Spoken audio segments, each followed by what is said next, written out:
درود فراوان به دوستان گلم، امیدوارم روز خوبی یا شب خوبی داشته باشین. همراه با سلامتی دوستان به کانال ترندیفای خوش آمدید. حسین هستم. امروز قراره یک آموزش بسیار کاربردی رو به شما بدم. البته آموزش که نه، هم معرفی هم آموزش میتونم بگم. یک کلاینت فیلتر شکنه در واقع که میتونید ازش استفاده بکنید و امکانش خیلی زیاده. من حدود 90% امکان میدم که توی نت ملی هم بتونید ازش استفاده بکنید، چون کاملا تانل میکنه. و اینکه اگر بتونید به روز نگرش دارید، یعنی اون سرورایی که قراره به اینترنت وصل بشن رو به روز نگه دارید و اگه مثلا همین امروز به روز کرده باشید فردا نت ملی بشه، تا 2-3 روز ممکنه حتی اینا کار کنه. شما میتونید سریع کانکت بشید، دوباره برید توی سایتش و دوباره فیلتر شکنایی که هستش رو بروز کنید. حتی هر کدوم از اینا ممکنه چند روز کار بکنه، ممکنه 1 ساعت کار کنه یا 2 ساعت کار کنه، اما برای بازی کردن خیلی خوبه، برای دور زدن نت خیلی خوبه. کلا نت یعنی کلا فیلتر شکن خوبیه، چیز بدی نداره. سعی کنید از این استفاده بکنید و به روز نگرش دارید. قبل از که بریم آموزشمون رو شروع کنیم، لطف کنید کانال ترندیفای رو سابسکرایب داشته باشید، زنگوله رو بزنید تا از کلیپ‌های جدید هم آگاهی داشته باشید. بریم برای آموزشمون زیاد وقتتون رو تلف نکنم، بریم ببینیم بعد چیکار بکنیم. بچه‌ها یه دونه برنامه‌ای هست به نام صاف اتر وی پی ان کلاینت منیجر که اینه که الان داریم روی صفحه می‌بینیدش. بذار من بزرگش بکنم. بزرگم نه، بذار یه ذره منطقی بزرگش کنم. یه همچین صفحه‌ای مشاهده می‌کنید روی دسکتاپ کامپیوترتون که چیز خاصی نداره. قراره با هم دیگه فقط وارد سایتش بشیم. از سایتش یه دونه هاست نیم برمی داریم و خیلی راحت جایگذاری میکنیم و یه رمز و پسورد داره که جفتش VPN به صورت کوچیکه، میزنید و به راحتی کانکت میشه. حالا وقتی وارد یه همچین صفحه کلاینت شدیم، یعنی نرم افزارش نصب کردیم روی دسکتاپمون، میتونیم دوباره روش کلیک بکنیم روی این اد VPN این بالا کانکشن. میگه که آقا میخوای من باید اول اون کارت شبکتون رو نصب بکنم. من خیلی راحت میزنید بذارید با همین داستان بره جلو، کارت شبکه رو نصب بکنه. خب اگه دقت کنید کارت شبکه این پایین نصب شد. حالا دوباره روش کلیک. خب بعد از اینکه اون آداپتور نتورکمون یعنی شبکه‌مون رو نصب کردیم تموم شد، من یه لحظه آف کردم، دوباره دارم میگیرم. برای همین شاید یه خورده تداخل داشته باشه با حرفای گذاشتم، یعنی حرفی که داشتم میزدم، ولی دارم در ادامه میرم. ببینید دوستان، اینجا یه دونه گزینه داریم به نام VPN Get Public VPN. این رو دوبار روش کلیک کنید، ازتون میخواد نصبش کنید. بعد از که یه نکس میزنید اوکی میزنید، نکس میزنید، یه همچین صفحه‌ای بعدش میاد بالا. میگه که اینجا تمام سروراشو بهتون نشون میده، یعنی هر چی که سرور داره میتونید اینجا ببینید. رفرش لیست داره، میتونید لیستتون رو رفرش هم بکنید. این بهترین مدلیه که میتونید از این نرم افزار استفاده بکنید.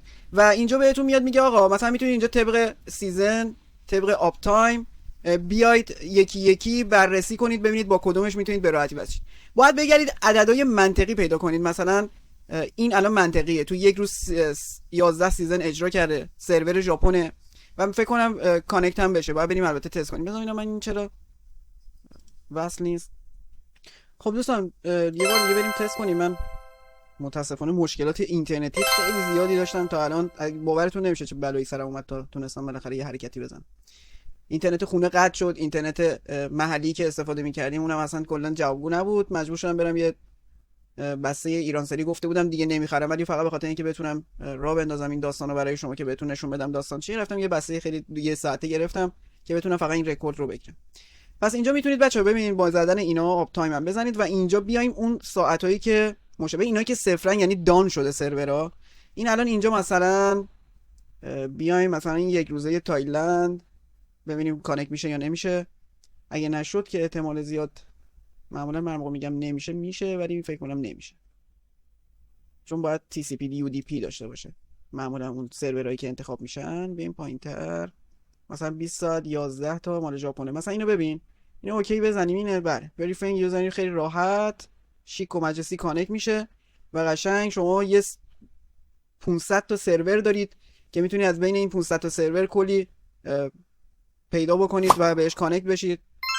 با ایرانسل تونستم بهش راحت کانکت بشم، با همراه اولم خیلی راحت کانکت میشه، با مخابرات راحت کانکت میشه. فقط با اینترنت محلی خودمون نتونستم بهش کانکت بشم. بریم یه تست سرعت ازش بگیرم. خب بزنیم یه تست سرعت الو تایم ببینیم چقدر طول میکشه.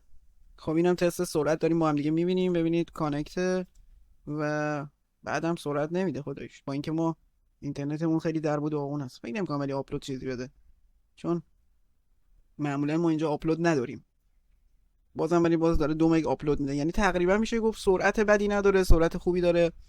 اگه بتونید بگردید. ببین من بازم میگم این همش منطقه‌ایه، باید بگردید تو منطقه‌تون بهترین سرور رو پیدا کنید، رفرش کنید، همیشه به روز نگه دارید.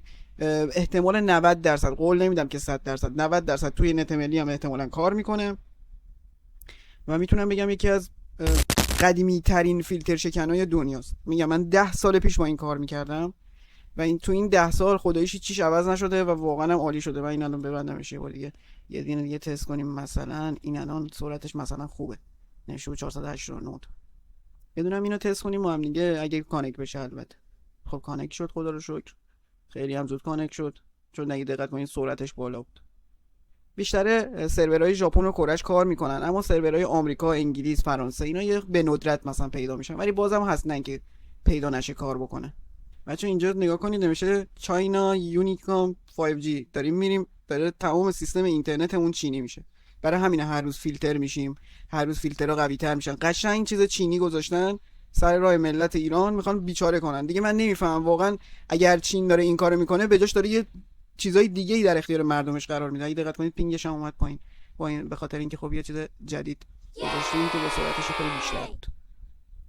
یارو داره یه رفرش کنم، یارو داره توی کشورش خدمات خیلی خفن میده به مردمش، معیشتشون خوبه، همه چیزشون خوبه، یه اینترنت رو مردم بسته. اونم چی راههایی هستش من شنیدم میتونن باز با چیز خارج استفاده کنن و به اینترنت بین‌المللی کنن، ولی اگرم بستن همه چیز دارن، شبیه اینستاگرام دارن، شبیه تلگرام دارن، شبیه واتساپ دارن، هزار تا چیز بهتر از اونها رو برای خودشون درست کردن. ولی ما اینجا اندرخم یک کوچه ایم، اینا هیچ نظیر ساخت دارن نه هیچی، اومدن یه چیز فیلتر چینی انداختن روی اینترنت ایران، مردم ایران رو اذیت کنن. خب اینم از سرعت این یکی، خودش هم اینم بد نیست، با اینکه 33 مگ داره سرعت میده. کار را بندازه بچه، خداییش کار را بندازه. و آپلودش هم بد نیست، پینگش هم بد نیست، 32.1 خیلی هم خوبه، من راضیم. یعنی اگه بتونه تو زمان نت ملی اینجوری سرعت بهمون بده که دیگه اصلا دستش درد نکنه، لطف میکنه. امیدوارم که از این آموزش خوشتون اومده باشه بچه‌ها. لایک و کامنت یادتون نره، از من حمایت کنید، ممنون میشم حمایت کنید. من امروز واقعا اگه بهتون میگم این کلیپو با چه سختی گرفتم شاید باورتون نشه. من فکر کنم امروز بدترین روز اینترنتی بود که ما داشتیم. من فکر کنم 3 تا 4 تا اینترنت عوض کردم، 2 تا بسته یکی اینترنتی که همراه اول 1 گیگ رفتم خریدم که بیام اینو تست کنم ببینم چه شکلیه و اینا، که بتونم براتون در آخر سر مثلا یه همچین چیزی رو در بیارم. پس لطفا حمایت کنید، دمتون گرم. میدونم که این کارو میکنید، مشتی هستید، کاپیتان کشتی هستید و همتون بچه باحالید. شب و روزگار خوش، بدرود.